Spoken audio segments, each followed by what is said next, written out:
There's a new go-to-market motion on the scene. Let's learn about buyer-led growth and what it means for you in this episode of Closing Time.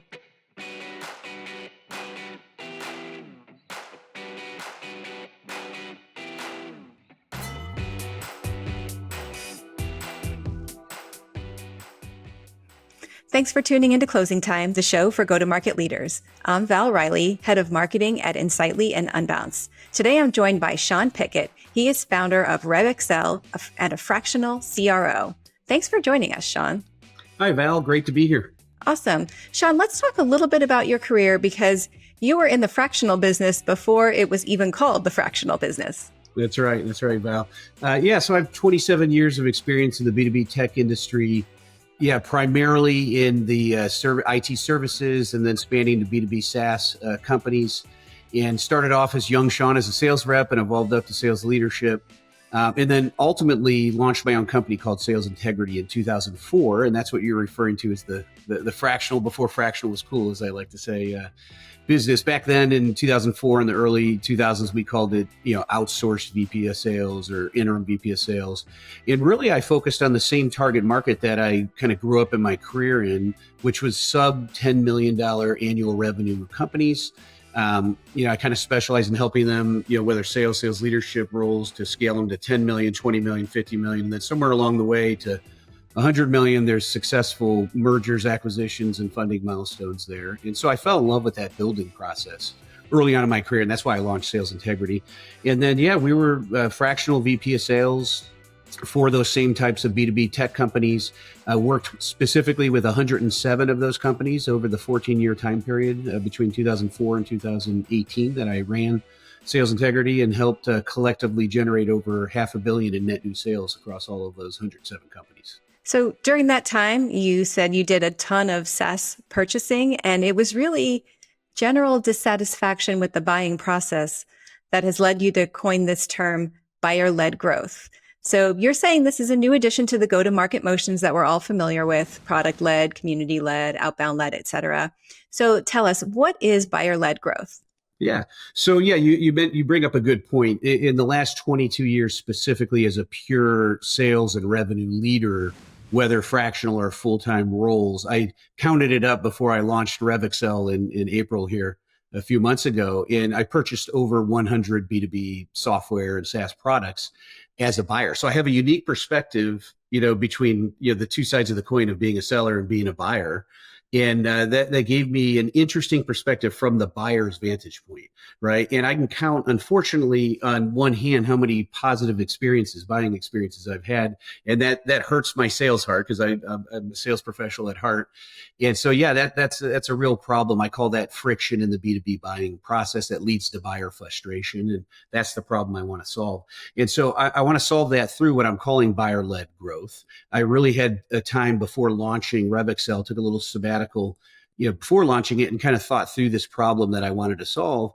And when I think of buyer-led growth, the way I define it is enabling buyers to lead themselves through the discovery, evaluation, and purchase of B2B SaaS products, specifically in this example, but it could be any B2B products.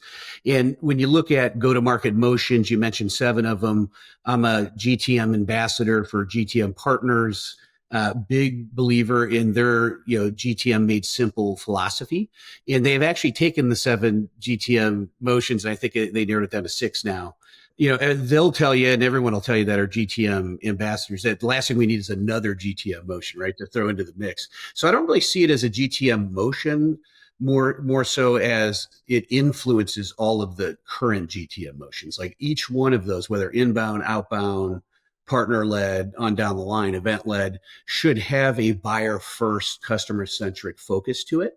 And so there's ways to weave that into each of those motions, or just kind of take a different look at each one of those motions and update and refresh those in this new buyer-led era, as I like to call it, or buyer-led growth era. Right. So I think some of the data points that you brought up are super interesting, where people just want, for a long part of the journey, they want a rep-free experience. And when they are ready to talk to a rep, they want a very specific experience at that point. That's right. So what you're referring to is the Gartner B2B buying report that I mentioned when we were prepping for the podcast. And I like to use this one quite a bit because, Gartner's a reputable research agency. They do this same report year in and year out, and this percentage continues to go up, unfortunately. But what they found in their latest 2024 B2B buying report, as you mentioned, is 75% of B2B buyers prefer a rep-free sales experience. And so that's 3 out of 4 buyers don't want to talk to humans at all. And I know there's a lot of talk out there that, hey, humans prefer to talk to humans, and it's people first and all that. And there is elements of that, and I agree with that. It's built on relationships, so that's a whole different discussion. But the stats don't lie. I mean, they're asking buyers directly that are B2B buyers about their experience, and they say, hey, it's so bad now. 3 out of 4 of us prefer a rep-free sales experience. In addition to that, another study that's out there from Sixth Sense is that B2B buyers refrain from engaging sellers directly until they're approximately 70% through their buying process. And notice they said buying process and not our selling process. And that's really the problem, is the mismatch in expectations between what sellers expect and what buyers expect. So for instance, if I'm evaluating, which I have been since I've launched RevXsell, I've been evaluating software and services to purchase to help me grow my business. And there's countless examples where, hey, I've already bought this type of software. I mean, I've purchased over 100 of them, as I mentioned, over the last 22 years. I just have 3 or 4 qualification questions just to clarify, and then I'm ready to purchase. But when I emerge from the darkness of my research to the light of a website to submit an inquiry, all these sales teams, most of them, I don't want to say all of them, most of them receive that information and say, hey, we have a universal sales process. One size fits all. We're not going to meet buyers where they're at in their journey. We're just going to start them at step 1, phase 1 of our qualification process and qualify them first. And so I've jumped on with an SDR of multiple companies. They've qualified me. I didn't even get a chance to answer my questions in 30 minutes. They're just peppering me with questions. They hand me off to an AE that I get to meet with maybe a week later, 3-4 days later, if I'm lucky. They asked me all the same questions. It was obvious they didn't talk to the SDR. And then they can't answer the questions in some cases. So they hand me off to a solution consultant or sales engineer. And now I'm like 2 weeks into this process, and that's the person that can answer the questions. And then I'm ready to buy. There's no sense in elongating sales cycles like that. It's buyer-led growth is about meeting buyers where they're at in their journey, right? And then taking that from there. And then you do need the humans, and humans need to be trained, and they need to understand the process and be just facilitators of that buying process and meeting buyers where they're at. Yeah, I totally agree. I mean, we've been around long enough to remember the dawn of the SDR or BDR role, depending on what you call it. And it sounds like you're proposing buyer-led growth, and it has some implications for that SDR BDR role. But I don't think you're suggesting we eliminate it, or is it just about changing it a little bit?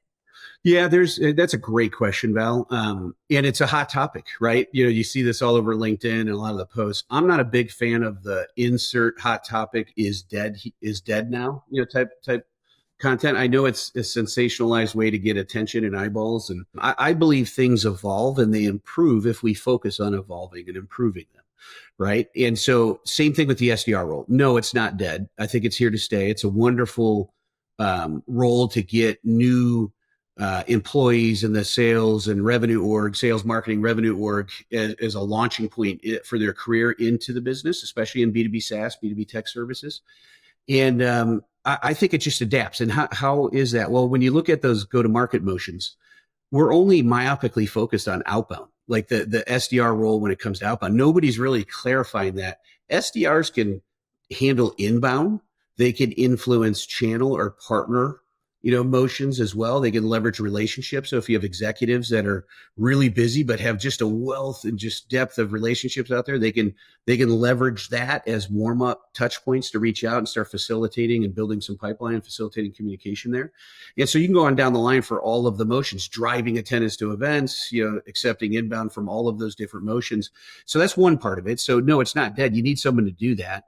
And they're wonderfully positioned to do that if architected right, the role. The other part of it is making sense of AI. There's a lot of AI technology out there that filters and there's signal based and intent based data that's out there. So they could be an orchestrator of intent based and signal based data and leads that are coming in and reaching out to really meet these buyers, again, buyer-led growth, where they're at in their journey. So they should be trained with different messaging talk tracks in a process, a buyer-friendly, customer-centric process that says when you have inbound leads here, you meet them here, and here's the motion for that. When they're farther down the pipeline, they're now evaluating us and some competitors, here's how you meet them there. And then if they're ready to buy and just have a few qualification questions on us, let's answer these questions and then guide them to purchase, right? So really, when you look at buyers, when they enter the scene, it's really one of three major, phases that they're in. They're either just getting started with research, right? And they're not even ready for demos. So don't qualify me and enter me in a sales cycle. I'm just doing research. Or they're deep into research and now they've narrowed it down to 3 or 4 vendors. You're one of them, right? And so, yeah, that's the classic sales cycle we're accustomed to. And then there's a healthy amount of them because buyers are more savvy and sophisticated these days and have access to communities to ask peers questions behind the scenes. They're researching because of the internet and all the tools that are available. They may have 3 or 4 questions and then they're ready to buy. Right. And so I think the SDR role could be orchestrated to catch all of that inbound intent, based, signal based leads, and then meet them where they're at in their journey and just be an orchestrator and then hand them off to the right people or enablement technologies, should they need that to guide them through the process and create a delightful buying experience, really. I know here at Insightly, we struggle with that a little bit too. Like, which leads do we want to bypass SDRs and send straight to AEs, and which leads do we feel need the SDR touch? So I think it's something that a lot of businesses grapple with. So it's an interesting way to look at it. You touched on AI, and I want to get back to that. Can you talk about the ways where AI really is going to impact this buyer-led growth? Yeah, absolutely. AI, it's kind of this gold rush, early gold rush movement or pioneer movement to get after AI and make sense of it for all sorts of different motions and market segments, right? And so I think AI, when it comes to buyer-led growth, can be applicable in the sales enablement side of things and the buyer enablement side of things. So I think that's when you look at buyer-led growth, there's a sales enablement side of that coin and there's a buyer enablement side of that coin. And when you look at sales enablement, it's equipping, teaching, arming, training sales professionals and teams and organizations with really a frictionless selling process, right? And how to meet buyers where they're at in their journey and making sure that you're well researched and prepared before jumping on a call. I gave you the example of my experience. That was just one of them of many, right? But if SDRs and AEs and solution consultants on down the line, sales engineers are trained, right? And they could do that research and they come more informed on a call to personalize it for that individual, to customize it for that company, we're going to be better off. And AI, especially generative AI, has a way to quickly pull together discovery and research information on our prospects, on those buyer personas, on those industries and the problems that they're facing and how we can solve it. So using AI to really quickly generate content for us to be better equipped to serve customers better is one aspect of that. I'm also building an AI product called Smooth. And the name is no secret behind it. I want to smooth out the friction associated with B2B buying. And it's really features an AI-powered digital human that I call an AI advisor that will greet inbound website visitors or landing page visitors. It'll answer their questions as trained and grounded completely on the company data, and it'll help guide them through the discovery, evaluation, and even purchase of the product if that's applicable, or it'll hand off to humans to get them into a digital sales room or to just guide them through the enterprise, more complex selling process, for instance. So there's software out there that's being built for AI that's going to meet buyers where they're at and help guide them through that process and even be their voice in some cases, right? So those are just a couple examples. Yeah, I like how you provided examples from the buyer side and the seller side. We hear so much about the seller side, so the buyer side is super interesting. So one last question for you. Coining a new term is a lot like starting a movement. Right. How are you and perhaps others in the market really trying to get traction behind the term buyer-led growth? That's a great question. So I mentioned GTM partners, right? And they had 7 motions before and it's narrowed down to 6. Well, one of the previous motions they had was called category led. And just kind of reading off the growth lever for category led is create a movement around a transformative idea.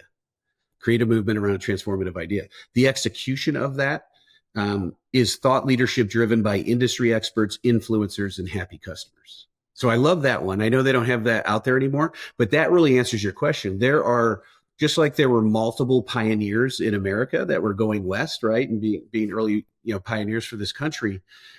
There could be multiple pioneers for the buyer-led era and buyer-led growth. And some of them I wanted to point out, took some notes on this. I'm going to come at it again from sales enablement and buyer enablement, right? So sales enablement side, the CEO and co-founder of Aligned, Gal Aga, is his name. They have digital sales room software, but he's a great follow on LinkedIn because he talks all about sellers, the sales side of it, and sellers being buying facilitation specialists. Like you got to be buyer facilitation process specialists. So I really enjoy his content, and that's inspiring for me.